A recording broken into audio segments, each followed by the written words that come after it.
Z-Pack, what's up? It's Dr. Zubin Damania, or Z-Dog, as they say in England, where they speak Englandish. Today, I am going to talk about a crucial case that happened in Great Britain and our neighbors across the pond. It's so crucial because it sets a precedent for how we treat our healthcare professionals in terms of making mistakes, in terms of public perception, and in terms of legal and criminal consequences.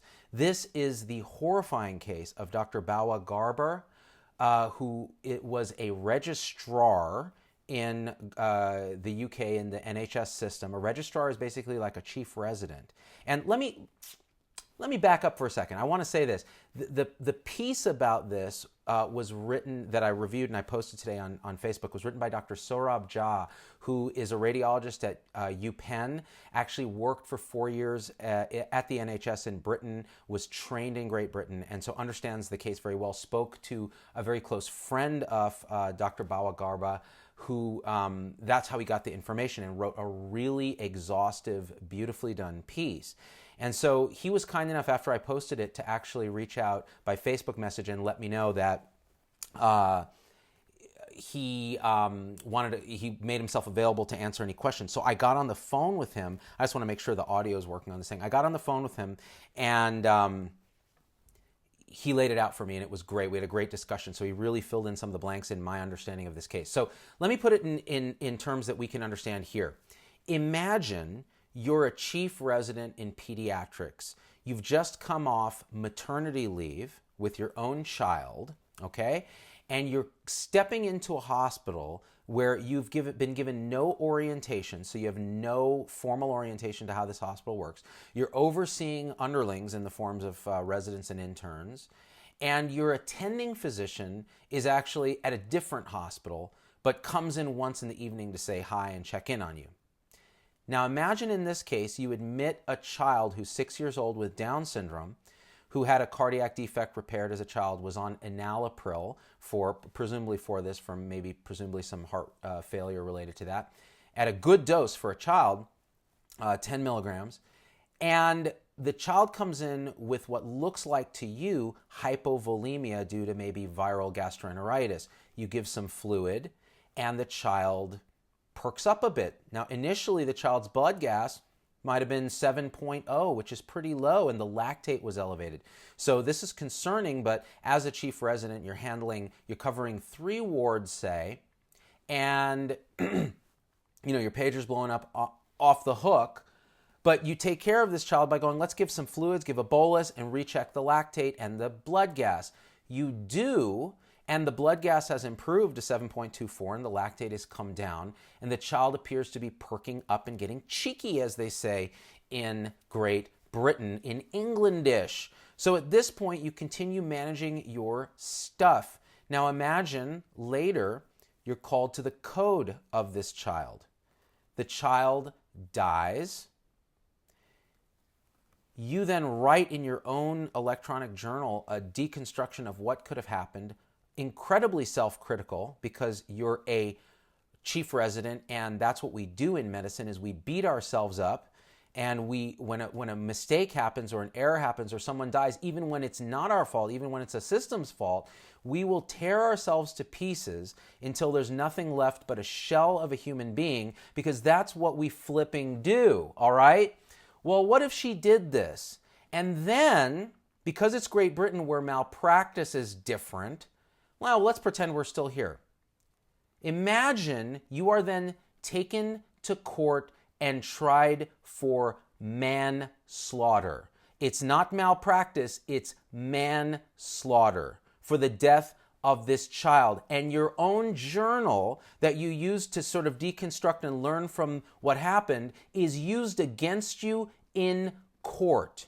You are then convicted, put on probation, and then the medical board that oversees your license, instead of standing for you like a tribunal that determined that it was a system error and human error and we should learn from it, instead of standing by you, they took away the fact that you were ever a doctor and you cannot practice medicine in this country again. Imagine if that happened here to a chief resident in pediatrics. And that is exactly what happened, okay, to Dr. Bawa Garba in Great Britain. She was convicted of manslaughter for the death of this child, 6-year-old Jack, who had Down syndrome and ended up dying of streptococcal sepsis. This is an outrage. And let me back up and go through her case specifically to tell you why. Why everyone around the world that is in healthcare, everyone that is a patient as well, should stand up and support her. Because this is an unacceptable way to treat our trainee physicians. If you want to encourage less errors, if you want to encourage transparency and self-reflection, if you want to encourage better staffing and support, okay? And I want to start by saying this is not an issue about socialized medicine, universal healthcare, or politics. This is an issue about understaffing, underfunding, and scapegoating, and taking it out on the people that are taking care of us. All right, back to this case. This is how it went down. Okay, Dr. Bawa Garba, she's Nigerian, she wears a headscarf, she's a female, and I'm not saying any of that had anything to do with it, but no one can say that publicly, but I'm saying sitting in front of a jury in Great Britain for the death of an English child, I'm not sure that helped her. So there's her background. By all accounts, people who've known her in medical school said she was a hard worker, she never partied, she studied really hard, and was quote unquote boring. Now, she went on, I think it was 13 months of maternity, because Europe is Europe, right? And she comes back, and it wasn't her first day back on the job, but it was within the first week or two. And this is what went down. She is put into a hospital where she's given no orientation to how the hospital works. Okay, it gets better.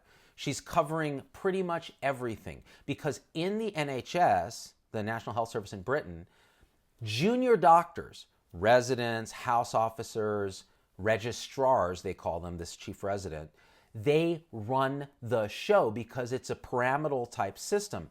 You have a lot of those guys and they're cheap, right? And then you have very few consultants. Consultants are the equivalent of attending physicians in Great Britain. The consultants oversee, but they're pretty hands-off. It's really the junior doctors running the show. Now, talking to Dr. Jha, the NHS from its inception has kind of misled the public as to how truly junior doctor dependent its operations are. They spend 9% of their GDP on healthcare in Great Britain. We spend 19%. So think about that. Yeah, they're understaffed chronically, which means there are going to be errors. There are going to be mistakes. Now, the difference in Great Britain, according to my understanding, talking to Dr. Jha, is that they don't have a very lucrative malpractice business there. So you can't get a lot of damages for malpractice there. So these cases that are egregious become criminal cases, like manslaughter. And generally those are reserved for the most severe cases, like someone shows up drunk to the job, like just gross negligence. Let me describe Dr. Bawa Garba's case here a little more detailed so you can make a decision. Is this gross negligence that requires that this person go to jail and be convicted of manslaughter and lose her ability to practice medicine that she's worked all her life to obtain? A thoughtful, reflective woman and doctor and mother by every single account. Here's the story. 10:30 a.m. The child, now remember, she's covering multiple wards by herself. She has a couple underlings, and this is February. In Great Britain, here in the US, we have our July effect when new interns come onto service and everyone's like, oh, it's going to get real for patient care, right? And I know, having attended at Stanford for 8 years, 9 years, that is a real month. It's a lot of stress for the attending physicians and for the residents because they have to oversee brand new interns who are learning Epic and trying to figure out what's going on. So in the setting of this, February is one of 2 July effects in Great Britain because the staff change every 6 months there. So it's February, okay? So she's overseeing green people. Brand new hospital, no orientation. Now, 10:30 a.m., the kid, 6-year-old, Down syndrome, comes in, nausea, vomiting, diarrhea, looked sick, got seen by her, and was referred by the general practitioner. They do the blood gas at 7, the lactate's elevated, they order a chest x-ray. The chest x-ray gets done at 12:30 p.m. They repeat the gas and the pH is up to 7.24, the lactates come down, like I said, and they gave basically bolus and fluids. That's what she did as her first course of events. The chest x-ray got done, but it didn't get read by her until 2:30. In Great Britain, there aren't that many radiologists, according to Dr. Jha. And so the house staff, basically the registrar, is reading this film herself. Okay? So they see pneumonia. Shit, this isn't simple hypovolemic shock anymore. This is sepsis. Antibiotics are started within an hour, so on and so forth. So that then happens. Now, at this point, the attending physician, the consultant, a Dr. O'Riordan, comes in, sees the Dr. Bawa-Garba in the hall and says, hey, what's going on with the patients? She says, oh, there's this little kid, Jack. He had a blood gas this, it went to this, here it is. He's perked up with fluid. We're giving him antibiotics. He looks, I think the term was cheeky, is what Dr. Jha said. He's smiling, so he's looking a little bit better. Great. The attending said, carry on. Stiff upper lip. Sounds great. At around 7 p.m., the mom, the mother of Jack, says to the nurse, hey, he needs his enalapril. He takes the 10 mgs of enalapril every day. And, can we go, because he had this heart surgery, can we go ahead and give it? Now, here's a fascinating piece that Dr. Jha didn't put in his article, largely because we don't look like we're blaming the mom for this, because we're not. Through no fault of the mom's, the hospital's policy, which it was not clear that Dr. Bawa-Garba knew because she wasn't oriented, the hospital's policy was to allow parents to give their children medications if they had been previously prescribed. Okay, let me repeat that. The parents could give the medications. And this was as a matter of necessity because a lot of times it took time for the doctor to write orders. The parents knew the medications if they were previously prescribed. They said, okay. And what Dr. Jha said is he'd never heard about this in Great Britain when he practiced there, and he thought it was hard to get nurses to give anything that isn't ordered. You can't do that. So what happened here was this hospital had this policy, which ended up becoming potentially fatal, because what ended up happening was the mom said, he needs this. The nurse said, and by the way, the nurse was an agency nurse, was a contract nurse, because everybody's short-staffed. So nobody there had continuity. There was a degree of disorientation with the hospital, most likely. And the part about the nurse is very gray. It's not clear, but I'll tell you this. The nurse lost her job and was struck off as well. So here's what happened. The nurse said, it's not in the drug chart. And Dr. Bawa-Garba wrote in her note, DC lisinopril, hold lisinopril, but didn't talk to the mom about it because she didn't realize that this was a policy that the mom could just give the drug. The nurse didn't see the order, so she didn't administer the drug. But somehow, the mother was either allowed or just gave the drug. The understanding is that she was allowed to give it. Well, an hour later, the child goes into cardiac arrest. You gave an antihypertensive at high dose to a child who's in sepsis, potentially septic shock. Got a little better with fluid, but sepsis can be up to 80% fatal anyways, and you just gave an antihypertensive to the child. Well, what happens? Cardiac arrest, because the blood pressure probably bottomed out in a kid who was barely compensating, was speeding up the heart, was doing all kinds of stuff to try to compensate, and was barely holding it together, and then you stick a wrench in it in the form of enalapril. An hour later, because it takes that long for the drug to get absorbed orally in a patient who's hypoperfusing his gut. So the kid codes. Now here's where the second error happened. They start resuscitating the kid doing CPR. They call Bawa-Garba, and she gets confused because earlier in the day she coded another kid, or was called to the code of another kid who was DNR. She got confused, thought this child was DNR, and said, don't do resuscitation. A minute passed when they figured out the mistake, and she said, do resuscitation. CPR was done. So a minute delay in the CPR. Okay, so there's a mistake. But the kid's already in cardiogenic shock, or septic shock, with a cardiogenic component from the enalapril, presumably. Now Now, of course, the child dies. Family is devastated, understandably. Worst possible thing you can imagine as a parent, your child dies in the hospital, right? Then you find out the series of mistakes that might have led to the child's death. And here are the series of things. Sepsis wasn't diagnosed quickly. The antibiotics were delayed because initially it was treated as hypovolemic shock instead of septic shock due to the delay in reading the chest x-ray. Then you have the giving of the enalapril, which was given by the mom. And you have to understand this, according to Dr. Jha, in Great Britain, the culture is very different than here. They don't put doctors necessarily up on this high pedestal. They are public servants. And if you betray the public trust, you are a criminal. And so the judgment is always with the sort of family. The public will always be with the family. So even if the mom gave the medication, it was the hospital and the doctors that didn't prevent it from happening. And it was no fault of the mom's.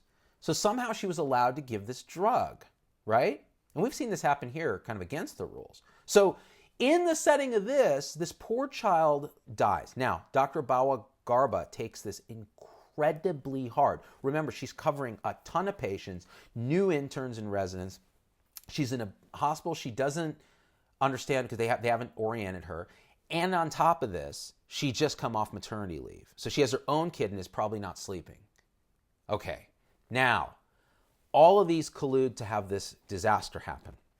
She writes in her, she's encouraged by her, by the way, the attending physician, the consultant, O'Riordan, washes his hands of the whole thing and was never held liable, was never held accountable for any of this, moved to Ireland. I'm not saying he's a dick, but that is a dick move, all right?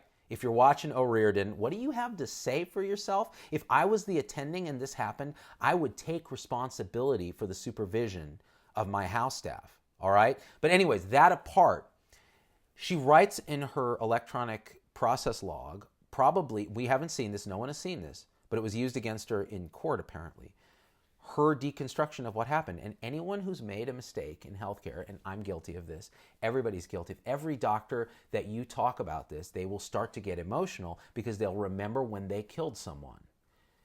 You will beat yourself to death. You are your own worst critic unless you're in a deep kind of denial. You will never let yourself rest after you make a mistake like this. And that's what happened with her. So she writes out all the things that she could have done right that didn't happen that day. Now, she doesn't mention necessarily the system failure of understaffing, lack of orientation, a hospital that lets parents give meds, the failure of communication of the chest x-ray, the lack of radiology, right? The poor agency nurse, we don't know what happened there, right? And so somewhere there was a failure of communication. And so she writes all this down and it's used against her in court. Now remember, she didn't get convicted until like 4 years after this happened. It happened in 2011. She was convicted at the end of 2015. In that whole time, she's practicing. She's learning. She's exemplary by all accounts. An exemplary doctor. Because once something like this happens to you, you don't think you're never going to miss sepsis again. By the way, 2011 was the time before early sepsis bundles and things like that. So she's not even that far out of the standard of her time, right? Yes, the sepsis was missed. Yes, the mom shouldn't have given enalapril. We shouldn't have been allowed to give enalapril. Yeah, she screwed up the remembering who was DNR and wasn't. But at that point, the cat's out of the bag. And the other question is, would the child have died of sepsis anyways? We don't know. Okay, you and I kind of know. Well, the enalapril sped it along for sure. But would it have happened anyways? We just don't know because sepsis is sepsis. It's very hard to treat. We've had Dr. Merrick on the show, others talking about sepsis. So, all that being said, she's convicted 4 years later. Convicted of manslaughter. Now imagine how devastating that is. As it is, you've been reliving this thing in your head, right? You're a trainee, your attending is a piece of shit and basically ditches the country, and you're left hanging. Now, don't forget this. A tribunal called the MTPS, it's a sort of multifactorial independent taxpayer-funded board, reviewed her case and said, look, this is a systems error. System. And we need to learn from it and blah, blah, blah. Because in Great Britain, they'll do that. They go through that process. Despite that, all right, she gets convicted. But here's the worst part. This is where it's just a knife in the back. The General Medical Council, GMC, in Great Britain, which is sort of the licensure, to my understanding, the licensure board for physicians, okay, their entire modus, a very conservative, august organization, is to protect the public trust. In other words, make sure the reputation of physicians is untarnished in the public eye. So what do? They go on a crusade against Dr. Bawa-Garba. They say, well, this mistake, this is literally what they said, this mistake came out of the blue. How can we say it won't come out of the blue again and she'll kill someone? She cannot be a doctor. Are you effing kidding me? The organization that's supposed to represent us, right, doctors, stabs her in the back, drags her through the mud, and then strikes her off the register of doctors in Great Britain. And it's appealed, it goes to the highest court, and the highest court agrees with them. This is an outrage. It is an outrage to everybody who gives their blood, sweat, and tears to care for our children and our elders and our loved ones and our mothers and our fathers and our brothers and our sisters. And it doesn't matter that it's in Great Britain, and it doesn't matter that this is socialized medicine or universal health care or NHS. It could, if it happens there, it could happen to any of us. Where is the international outrage among healthcare providers to stand up and say, we stand with Dr. Bawa-Garba. We will not allow this. We learn from our mistakes. We fix our system errors. We change it from 9% of GDP to 10% of GDP to get more docs and nurses and x-ray techs and radiologists supporting it. We change the protocol for recognizing early sepsis. We orient our junior doctors to their new hospitals, right? That's what we do. We don't throw them in jail or arrest them or charge them with manslaughter and take away their hard-earned ability to care for others. Are you kidding me? Are you kidding me? So I wanted to thank Dr. Saurabh Jha for writing an amazing piece about this. I'm going to put a link in here. I posted it earlier.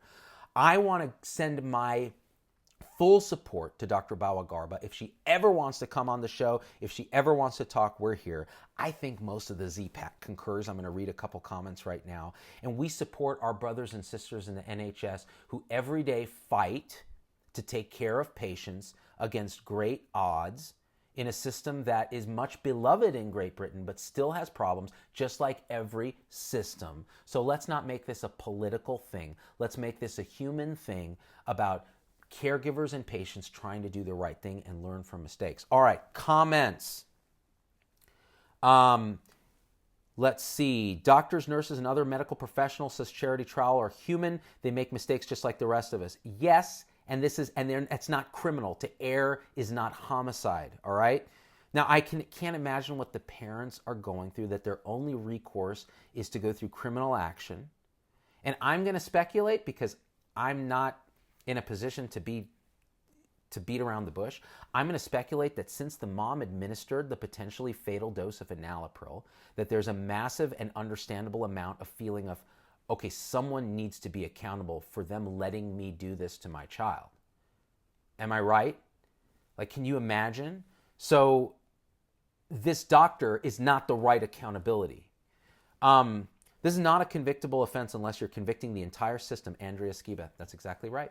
And that's what I'm doing. I'm indicting the entire system here. That you cannot have a 9% of GDP universal healthcare system without compromise. And the compromise is junior doctors run the whole thing and the consultants are few and far between. Which means if you're going to do that, if you as a society are okay with that, you better be willing to support and back up those doctors when they make inevitable mistakes under strain. You don't put them in court defending themselves against manslaughter charges. What is wrong with you? Are you kidding me? Really? Now I'm getting all pissed off. All right. That being said, guys, I'm going to keep this short. I'm going to put, someone recommended the hashtag support Dr. Bawa-Garba. I like that. I'll come up with the hashtag. I'll put it in. I'm going to share the thing. Please leave me your comments, especially if you're in NHS, what your feelings on this.